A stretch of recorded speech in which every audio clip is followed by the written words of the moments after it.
How did we get involved in Afghanistan? Did you know that Osama bin Laden was paid by the CIA? You didn't know? You didn't know? Well, let's just get a little talk of it. See, Afghanistan is a Muslim country, and socialists and communists had started ruling Afghanistan. So the Muslims now, this is a period of Islamic revival all over the world. And the Muslims are rising up to come back to the pristine purity of the faith. So when the Muslims rise, they challenge a socialist government. This happened in Egypt under Gamal Abdel Nasser, who was a socialist, but the Islamic Brotherhood wanted to return Egypt to Islam in its purest form. This is going on all over the Middle East now. So most of the moderate, in quotes, moderate Muslim leaders, they're all in trouble because the masses are rising and they want Islam, but they want it in its pure form. So the Muslims started rising in Afghanistan, and the Soviet Union did not want the Muslims to destabilize the socialist government, so they sent their troops in to take over Afghanistan. Enter Osama bin Laden. I don't know exactly, remember who was with me when I was in Pakistan, in Islamabad, and I met with that President Zia-ul-Haq. And I went into Peshawar, where the Mujahideen were, and we met with the leaders of the Mujahideen. Mujahid, it means a struggler, a person involved in a jihad or an intense struggle for God. For God. The Mujahideen that we met in Peshawar were fighting the Russians or the Soviet Union in Afghanistan. The United States said, well, we are God-fearing, Satan talking.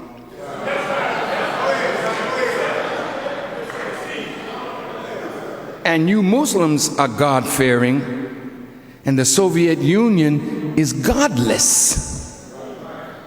So let's back the Mujahideen. So the CIA funneled money, weapons, information to the Mujahideen. And those are ancient warriors. And they whipped the Soviet Union.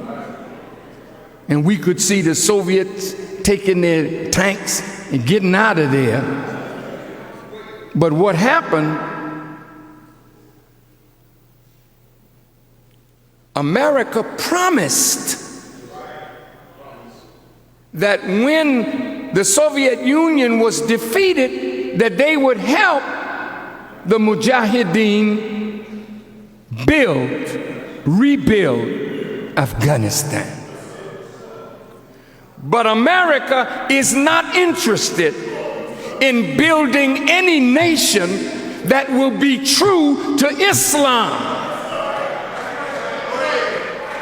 So once the Soviet Union was defeated, America backed out on its promise, the Soviet Union collapsed, and America became the only power in a unipolar world. Osama mad as hell. The Mujahideen mad as hell. So a civil war broke out in Afghanistan between the warlords who controlled the poppy, the heroin traffic, you that snort and you that shoot up. Most of your heroin coming out of Afghanistan.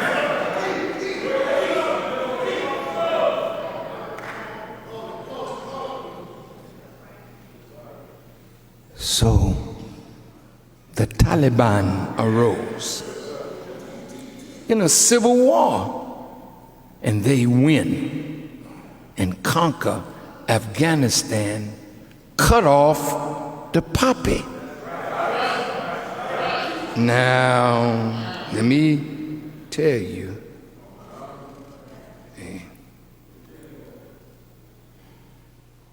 did you know it ain't got nothing to do with the Taliban and women wearing burqas?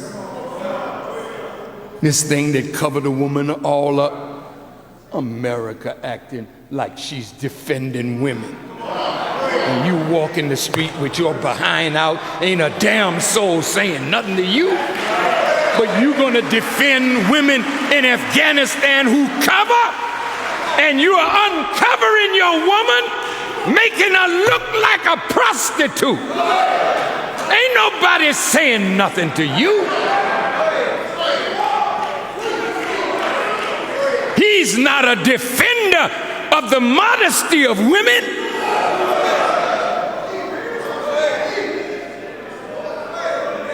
He used that as an argument to sway the American people against the quote-unquote Taliban.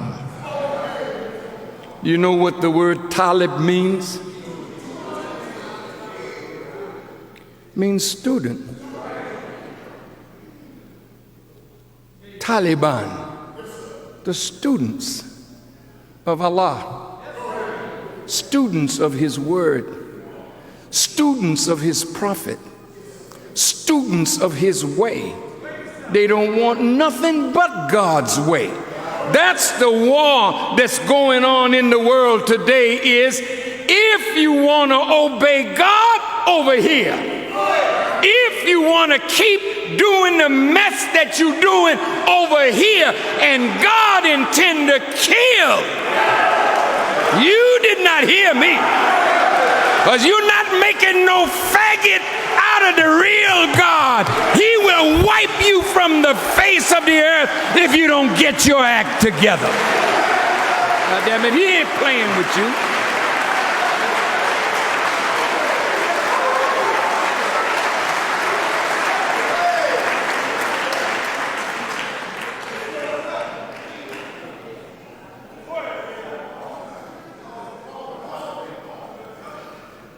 So America saw they wanted to build an 876-mile pipeline from Turkmenistan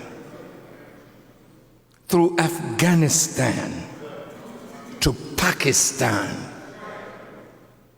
to the Indian Ocean and the Arabian Sea. They sent for the Taliban. They weren't talking about no burqas. They met in Texas in 1997. Unocal, a Houston-based company bidding to build the pipeline, of which your former Vice President Cheney is a stockholder. You know, God damn it, you know, what angers the hell out of me is the damn punctified preachers and leaders who know the truth but won't speak it for fear that something bad is going to happen to them.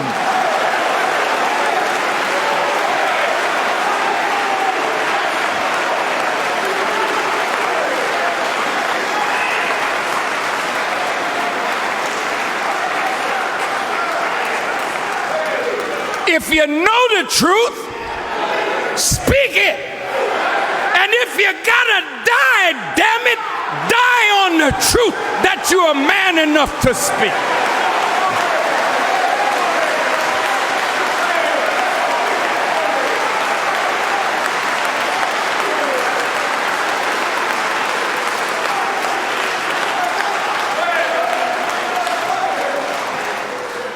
All right, I'm almost there.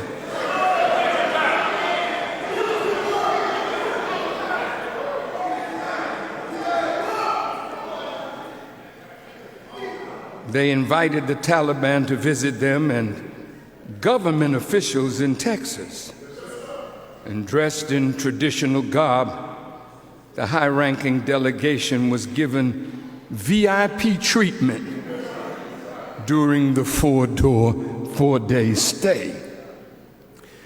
So don't look at VIP treatment by your former slave masters and their children as some kind of sign now that they have changed.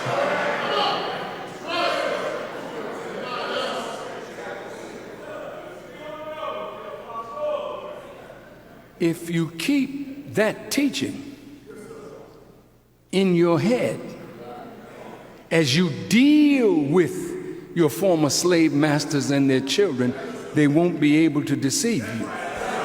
But if you ever forget and begin to think that your 400-year-old enemy under the trick called integration has now become your friend, if you ever lose your knowledge, then the enemy will deceive us again. Can the devil fool a Muslim? Really? Some of you are already deceived.